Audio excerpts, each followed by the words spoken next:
በፊቷ ላይ ግን ምንም አይነት የፍርሃት ስሜት አይነበብም ነበር። ካዕባ በምንም መንገድ ጉዳት ሊደርስበት እንደማይችል ያላት እምነት በጣም ጠንካራ ነበር። ውድ የሀያት ሚዲያ ቤተሰቦች እንዲሁም ለቻናሉ አዲስ የሆናችሁ እንኳን ደህና መጣችሁ፣ እንኳን ደህና ቆያችሁ። እንደዚህ አይነት ይዘቶች ያላችሁ የምትወዱ ከሆነ ቻናሉን ሰብስክራይብ፣ ላይክ፣ ሼር በማድረግ ቤተሰብ ይሁኑ። እናም በዝሆኖች ጭምር የተደራጀው የወራሪው አብርሃ ጦር የመካን ደጃፍ ሳይረግጥ ተመለሰ። አሚና ከሰመጠችበት ጥልቅ ሀዘን ስሜት መውጣት አልቻለችም። እየተባባሰ የመጣው የዚች ሴት ጉዳይ በእጅጉ የሚያሳስባት በረካ ታዲያ ካጠገቧ ርቃ አታውቅም። ቀንም ሆነ ሌሊት ከአሚና ጎን አትታጣም። የምትተኛውም ከአሚና አልጋ ግርጌ ነበር። በዚህም የተነሳ አሚና በእንቅልፏ ውስጥ ሆና ገና በሙሽርነቷ የተለያትን ባሏ ስም እየተጣራ የምታሰማው የጭንቀት ድምጽ ዘወትር ከእንቅልፏ ይቀሰቅሳት ነበር። በዚህ ጊዜም ጭንቀቷን እንድትረሳና እንድትጠነክር ለማድረግ የተቻላትን አይነት እንክብካቤ ሁሉ ታደርግላት ነበር። በረካ እና በማያቋርጥ ሀዘን የምትማቀቀው አሚና በዚህ ሁኔታ ለበርካታ ወራት እየኖሩ ሳለ ከእለታት አንድ ቀን በአካባቢው አንድ መልካም ወሬ ተሰማ። እስከ ሶሪያ ድረስ ተጉዘው ከነበረው የሲራራ ነጋዴዎች መካከል የመጀመሪያው ቡድን መካ ገባ። የነጋዴዎቹ ቤተሰብ አባላት የደስታ አቀባበል አደረጉ።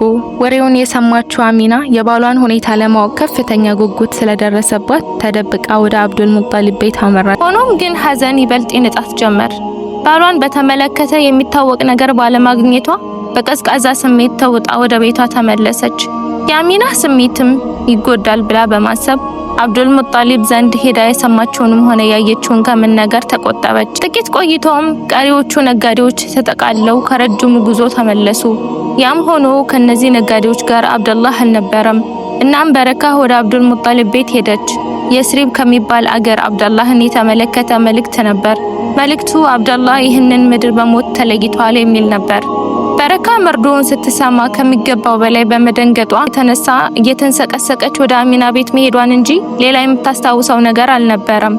በረካ ድንገት ከሙሽራ ቤቱ ወጥቶ ለቀረው የቁረሾች ኩራት የሆነው ወጣቱ አሳዳሪው አብደላህ አነባት። ከዛሬ ከነገ ይመጣል እያሉ ከሚስቱ አሚናህ ጋር ልባቸው ቆሞ አይኖቻቸው የቤታቸው መዝጊያ ላይ እየተንከራተቱ ለረጅም ጊዜ የጠበቁት ያ ተወዳጅና መልከ መልካሙ አብደላህ ላይመለስ በመሄዱ በረካ ተንሰቀሰቀች።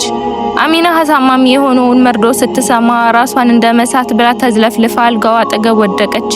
በሀዘን በተዋጠው የአሚና ቤት ውስጥ ከበረካ በስተቀር ማንም ዝር አይልም ነበር። ነፍሰ ጡሩ አሚና እስከምትወልድ ድረስ በረካ ያለምንም መሰላቸት በከፍተኛ ትጋት ተንከባከበቻት። አሚና ሙሐመድ የተባለውን ህፃን በሰላም ወለደች። ሙሐመድ በተወለደበት ምሽት ጀነት በአላህ ሱብሓነሁ ወተዓላ ብርሃን የበለጠ አሽብርቆና ደምቆ ነበር። ሙሐመድ ለ9 ወራት ከኖረበት የእናቱ ማህፀን ወጥቶ አዲሱን ዓለም ሲቀላቀል የተቀበሉት የመጀመሪያዎቹ እጆች የበረካህ ነበሩ። ወዲያውኑም አያቱ ጨቅላውን ህፃን ወደ ካዕባ ወሰዱት። መላው የመካ ህዝብም የሙሐመድን መወለድ በደስታ ከበሩ። ከዚያም ጨቅላው ሙሐመድ ወደ ባዲያህ ተወስዶ ሐሊማ ለተባለች ሞግዚት ተሰጠ። እዚያም መጀመሪያ 2 ዓመት ከዚያም ሐሊማ ወደ እናቱ መልሰው ከልጁ መለየት ስለጨነቃት መልሳ ወስዳው ለ2 ዓመት ተኩል በአጠቃላይ ለ4 ዓመት ተኩል ቆየ። በዚህ ወቅት ታዲያ በረካ አሁንም ከሙሐመድ እናት አሚና አጠገብ አራቀችም። ከ4 ዓመት ተኩል ቆይታ በኋላ ሙሐመድ ወደ መካ እንዲመለስ ተደረገ። አሚናና በረካም ህፃኑን ሙሐመድን በታላቅ ደስታና ፍቅር ተቀበሉት። በተለይ በረካ የሙሐመድን እድገትና ለውጥ ስትመለከት ስሜቷ በማያቋርጥ አድናቆትና ናፍቆት ተሞልቶ ነበር። ሙሐመድ ከእናቱ ጋር የኖረ እድሜው 6 ዓመት ሲሆን እናቱ አሚና የባሏን አብደላ መካነ መቃብር መዘየር እንዳለባት ተሰማት። እናም ይህንኑ ውሳኔዋን ለበረካና ለአብዱል ሙጣሊብ ገለጸ። እነርሱ ግን ሐሳቧን ሊቀበሉ አልፈለጉም ነበርና ውሳኔዋን እንድትቀይር ሞከሩ። አሚና ግን በውሳኔዋ በመጽናቷ ሊሳካላቸው አልቻለም። ከዕለታት አንድ ቀን ማለዳ ላይ አሚና ህፃን ሙሐመድና በረካ ወደ ሶሪያ ከሚጓዝና በርካታ መንገደኞችን ከያዘ አንድ የነጋዴዎች ቡድን ጋር በመቀላቀል ወደ ኢስሪብ የሚያደርጉትን ጉዞ ጀመሩ። አሚና ህፃኑ ልጇ በህመምና በጭንቀት እንዳይጎዳባት በማሰብ የጉዞዋን ዓላማ አልነገረችውም። ጉዞው በጣም ፈጣን ነበር። በረካ በጉዞው ላይ ሁሉ አሚናህን ከማጽናናትና ከማበረታታት ምንም አልተቆጠበችም። የ6 ዓመቱ ሙሐመድም በአብዛኛው መንገድ የበረካት አንገት ውስጥ ተወሽቆ በመተኛት ነበር ያሳለፈው። እና አሚና በሚገኙበት የሲራራ ነጋዴዎች ቡድን በ10 ቀናት አድካሚ መንገድ በኋላ የስሪብ ገቡ።